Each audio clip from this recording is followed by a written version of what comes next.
Globe, Arizona is 15 to 20% cheaper than the US average.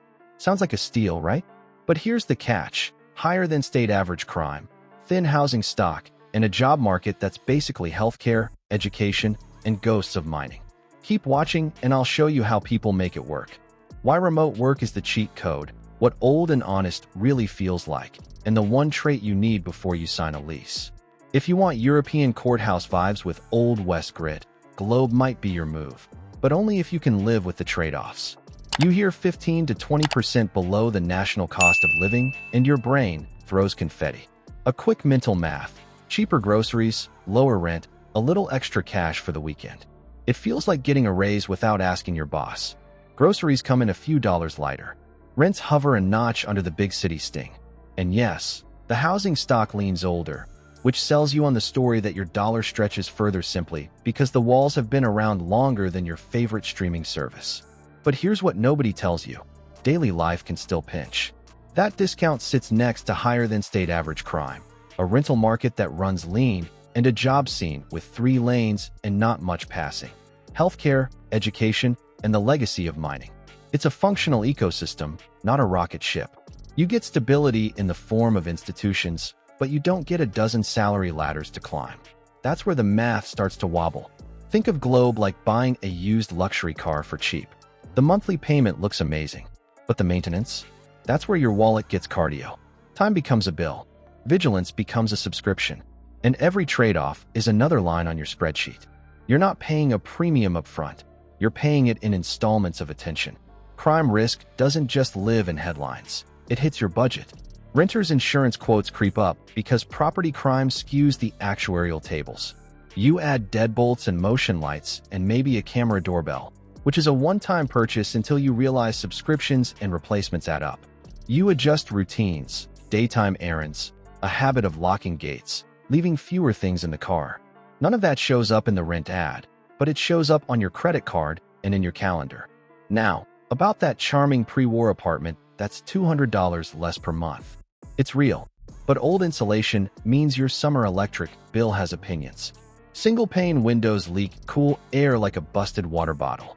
And because the building sits in a protected district, your landlord files permits for even basic upgrades. Translation: slower fixes, longer waits, and a fan in the bedroom doing hero work while approvals trudge along. Your savings competes with utility spikes and lost comfort. Jobs: fewer employers means smaller wage variance. If you want a bigger paycheck, you're often trading miles for money. Commuting to larger hubs sounds simple until gas, tire wear, and an hour of windshield time eat the difference. Cheap housing morphs into a transportation plan. You save on rent, then spend on the road, and some days, that road fights back with traffic and construction you didn't budget for. So what's the workaround? People who thrive here run a cheat code, but there's a password. They budget like operators. Security isn't a fear response, it's a line item. Utilities aren't a shrug, they're an optimization project. Time isn't free. It's either a commute, a contractor waitlist, or the hour you block to deal with city rules. This mindset is the spread between "why is this getting expensive?" and "I'm actually banking the difference." Here's the mini payoff. The sticker price works if you account for the dents. Treat the hidden costs like they're visible. Plan for security needs. Audit your electric usage and shade those sun-punch windows. Price your time, even if no one writes you a check for it. When you run the town like a budget, it pays you back. So if the sticker price comes with dents, what's the warranty? Remote work. You keep the salary, you anchor the expenses, and you sidestep the thin local job tree. If you can live with history baked into the walls and rules that move on their own clock. People say remote work makes global win. True, but only if you can run your life on an Old West Noir operating system. Think black coffee, creaky floors, and a calendar that moves slower than your Slack. If you need frictionless and glossy, you'll hate it. If you can work around quirks, the math starts smiling. Here's the playbook. Keep a big city paycheck. Spend it in a small town economy. Your overhead drops while your income doesn't blink.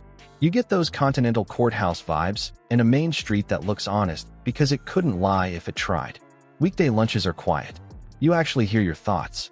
That's rare, and it's valuable when your boss expects you online and on time. But here's the catch. Invent. But here's the catch. Inventory is thin. Move-in ready might mean it's habitable, not streamlined. Historic preservation rules keep the bones intact and your timeline in check. Contractors have to follow the playbook, which slows the refresh cycle. If you're expecting same-week upgrades, you're about to learn patience the hard way. Let's go concrete. You land a 3-bed in the historic district. Rate is fair. Wi-Fi tests fine. Then you plug in and learn the outlets are on a group project from 1962. Your desk corner has one plug, and it's already busy. The windows wage war with summer. Your AC runs like it's training for a marathon. The place sounds amazing on a Saturday morning. It sounds less amazing when your video call fights a leaf blower across the alley. So you build a tech stack with redundancy. Cable or DSL as your primary. A 5G hotspot in your desk drawer as the backup. You test both at the exact hours you work, not just Saturday at noon when the network is chilling. You ask the landlord for the line path and where the modem lives because some units hide it in places you don't want to crawl when something resets. You set alerts so you know if your ping goes sideways before your manager does. The internet details are fuzzy in public listings, so treat them like due diligence. Run speed tests in person. Ask neighbors how often the connection blinks during storms. Map your calls around any recurring hiccups. You're not being paranoid. You're being employed. Now the look. The architecture tilts European light because mining-era money imported styles and stone masonry. That's why the streets give you that somewhere else feeling. The flip side is that the look is protected. Changes move through guidelines. You can't just swap windows or punch a hole for a new vent without approvals. It preserves the charm. It also stretches your calendar. Daytime stays steady even if you're not plugged into the local job grid.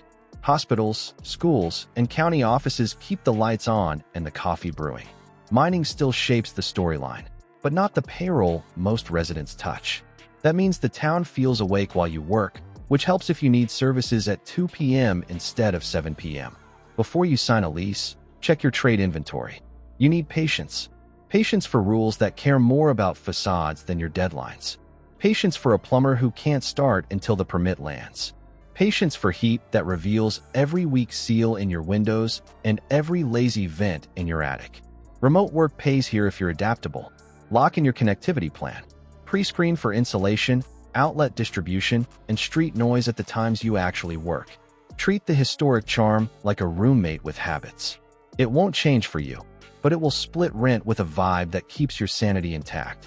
If that's your lane, the cheap starts paying you back every month. If not, no hard feelings. Arizona has other alter egos where the rules move faster and the walls don't talk back. Cheap isn't free. In Globe, you pay with attention, patience, and a taste for history that doesn't apologize. You budget for charm, and you schedule around rules. If that math works, the discount actually lands in your account. So here's my ask. Would you trade polished suburbia for old and honest if remote work covers the rest? Drop a comment. Grit is worth it. Or I want polish. I read them. Stay curious and subscribe. Next up, an Arizona alter ego where ghosts nearly made the census. It's real. It's happening. And if you thought Globe was quirky, you're not ready for the town that treats Erie like a civic duty.